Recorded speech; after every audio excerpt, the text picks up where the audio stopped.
আওয়ামী লীগ কি নিষিদ্ধ হলো? না দর্শক, আওয়ামী লীগ নিষিদ্ধ হয়নি।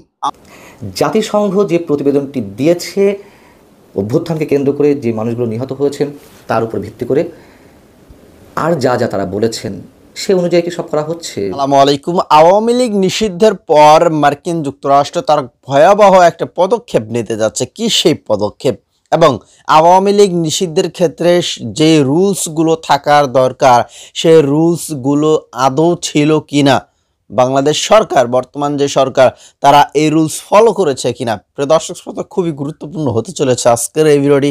আশা করব ভিডিওটা শুরু থেকে শেষ পর্যন্ত দেখবেন। পান্না ভাই এবং মোস্তফা ফিরোজ তারা কি বলছে এই বিষয়টা নিয়ে চলেন আমরা দেখে আসি। সেই সাথে জাতিসংঘ কি উদ্যোগ নিচ্ছে এই আওয়ামী লীগকে নিষিদ্ধ করার পর। আওয়ামী লীগের নানান পর্যায়ের অপরাধের সঙ্গে প্রকৃত যারা অপরাধী তাদের সুষ্ঠু বিচারের মাধ্যমে শাস্তি নিশ্চিত করা হোক, সেটিও নিশ্চয়ই আমি আর সবার মতন নিঃসন্দেহে চাই। এবং নিষিদ্ধ হয়েছে সরকারের নির্বাহী আদেশে, সে প্রসঙ্গেও কিছু বলার নেই। কিন্তু একটি প্রশ্ন খুবই যৌক্তিকতার সঙ্গে তুলতে চাই। জাতিসংঘ যে প্রতিবেদনটি দিয়েছে অভ্যুত্থানকে কেন্দ্র করে যে মানুষগুলো নিহত হয়েছেন তার উপর ভিত্তি করে আর যা যা তারা বলেছেন সে অনুযায়ী কি সব করা হচ্ছে? যে কোনো রাজনৈতিক দল নিষিদ্ধ করার ক্ষেত্রে কি বলেছিল জাতিসংঘ, সেটি কি ফলো করা হয়েছে? এই কথাগুলো এই কারণে বলছি যে আওয়ামী লীগের বিচারের ক্ষেত্রে জাতিসংঘের এই প্রতিবেদনটিকে খুবই গুরুত্বের সঙ্গে আন্তর্জাতিক মানদণ্ড অনুযায়ী গ্রহণ করা হয় বা রেফারেন্স দেওয়া হয় সবসময় সরকারের বিভিন্ন পর্যায় থেকে।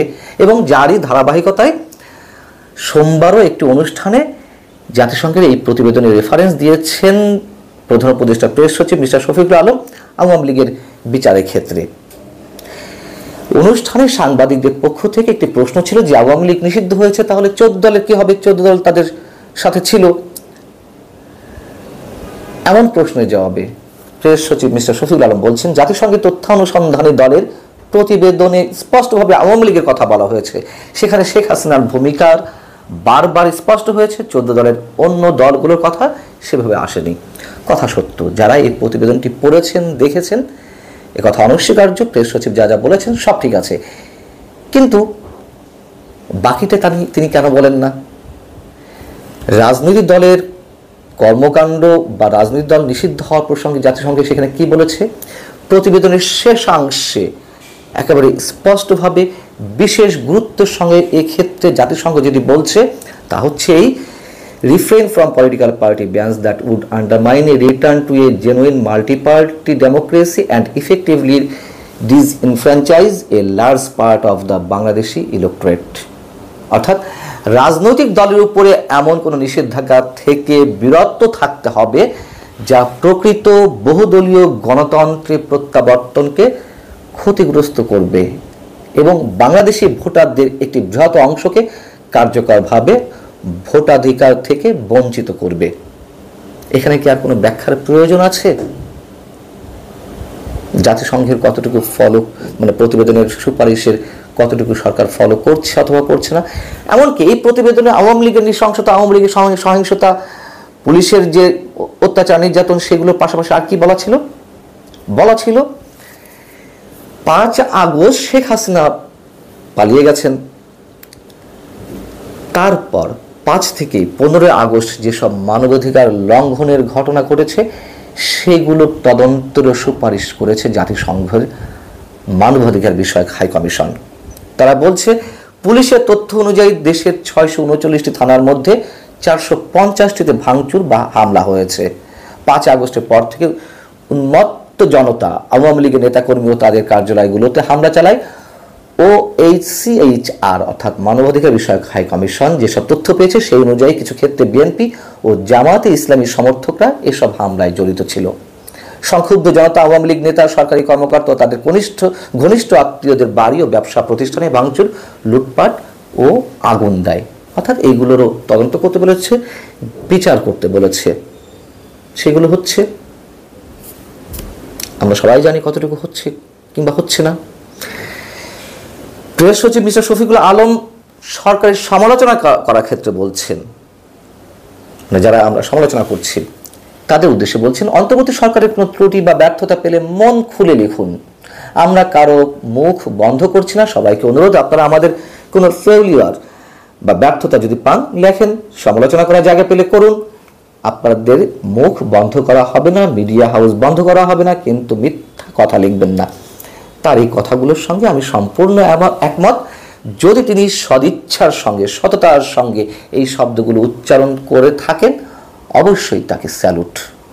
কিন্তু গণমাধ্যমে যা চলছে তার কথাগুলোর সঙ্গে কি আমরা সব ক্ষেত্রে মিল পাচ্ছি না।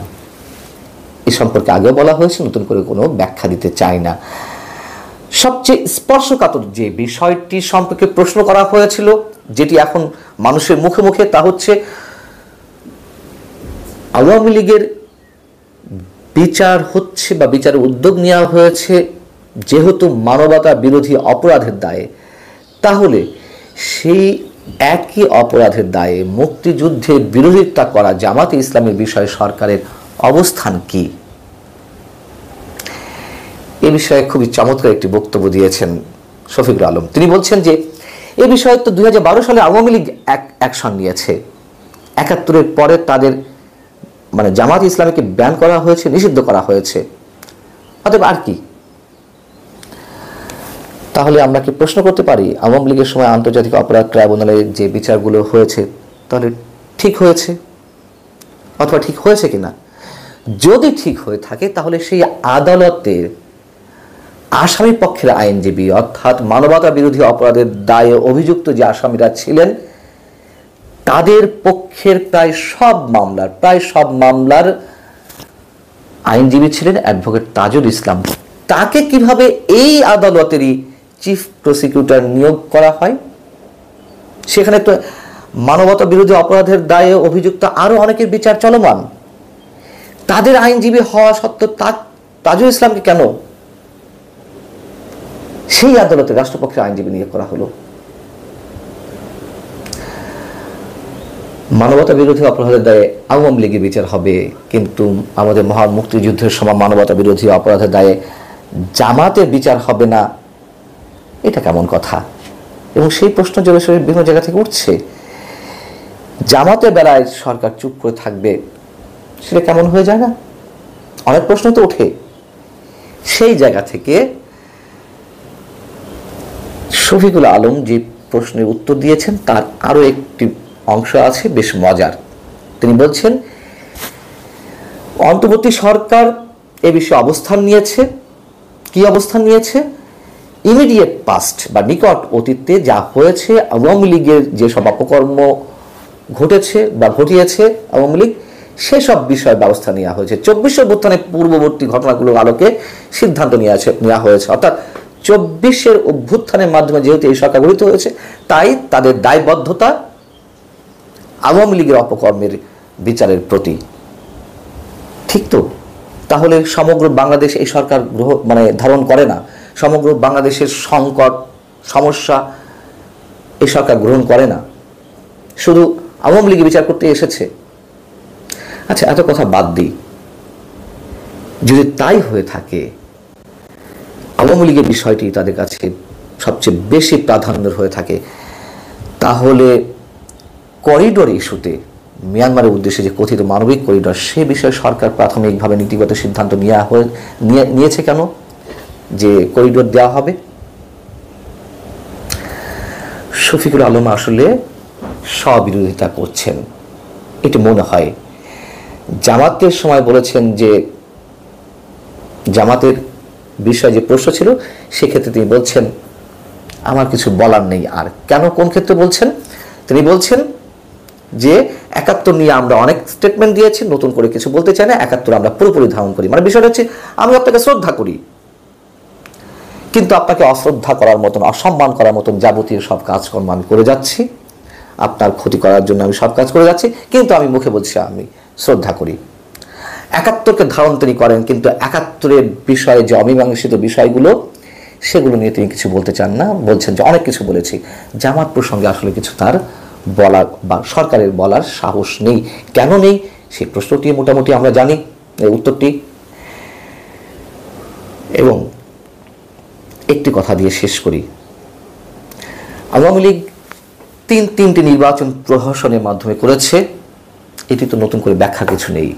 2014, 24 এবং 18 নির্বাচনে বিএনপি অংশগ্রহণ করেছিল। 2024 এবং 14 আওয়ামী লীগ বলার চেষ্টা করে যে বিএনপি তো আসেনি, আমরা কি করব। আর বিএনপি 18 নির্বাচনে গিয়েছিল, তারপরেও যে ভয়ঙ্কর একটা নাটকীয় খেলা হয়েছে, প্রহসন হয়েছে, সে সম্পর্কে আমরা জানি। তাহলে 2014 এবং 2024 যদি বিবেচনা নেই, সেই জায়গা থেকে যদি আমরা প্রশ্ন তুলি, আওয়ামী লীগকে ব্যান করার মধ্য দিয়ে আগামীতে যে নির্বাচন অনুষ্ঠিত হয়ে যাচ্ছে, যেই অভিযোগটি আওয়ামী লীগের বিরুদ্ধে আমরা তুলি, 2014 এবং 24 নির্বাচন এমনভাবে করা হয়েছিল, এমনভাবে প্লট নির্মাণ করা হয়েছিল যে বিএনপি যাতে বাইরে থাকে নির্বাচনের, তাহলে কি সেই এক অনেক বড় দল, আর সেই বড় দলটাকেই বাংলাদেশ থেকে মুছে দেওয়ার চেষ্টা চলছে, বিশেষ করে এই বর্তমান সময় এসে। এবং আওয়ামী লীগ সেটার যোগ্য, আওয়ামী লীগ সেই কাজটাও করেছে, কারণ আওয়ামী লীগ যেটা দেখিয়েছে সেই পথেই কিন্তু এই বর্তমান সরকার সহ এনসিপির নেতারা, সমন্বয়করা, তারা কিন্তু হাঁটছে। তো আওয়ামী লীগ পাপ কাজ করে গেছে, সেই পাপের শাস্তি তারা পাবেই। তো যাই হোক, এখন এদিকে গতকালকে আমরা দেখলাম আরেকটা ব্রেকিং নিউজ আপনাদের এই ভিডিওর মাধ্যমে জানিয়ে দিই। সেটা হচ্ছে মমতাজ বেগম, তিনি কিন্তু গ্রেফতার হয়ে গেছেন। তিনি কিন্তু আসলে অনেক দিন ধরেই বাহিরে ছিলেন, তারপরে কিন্তু তিনি গ্রেফতার হয়ে গেলেন। তো যাই হোক, এখন আওয়ামী লীগের একটা একটা করে নেতা ধরা হবে এবং সেগুলোকে জেলেও ভরা হবে। তার মধ্যে আরও একটা বিশেষ নিউজ আছে, সেটা হচ্ছে গতকালকে আনন্দ মিছিলের পর কিন্তু আমাদের রাষ্ট্রপতি শাহাবুদ্দিন চুপ্পুর পদত্যাগ চাওয়া হয়েছে ইতিমধ্যেই, এবং সেনাবাহিনী তাকে নিয়ে বিশেষ একটা আলোচনা আসছে, সেটা পরের ভিডিওতে থাকছে। আশা করছি পরবর্তী ভিডিওটা আপনি দেখবেন। ভালো থাকবেন, ধন্যবাদ সকল।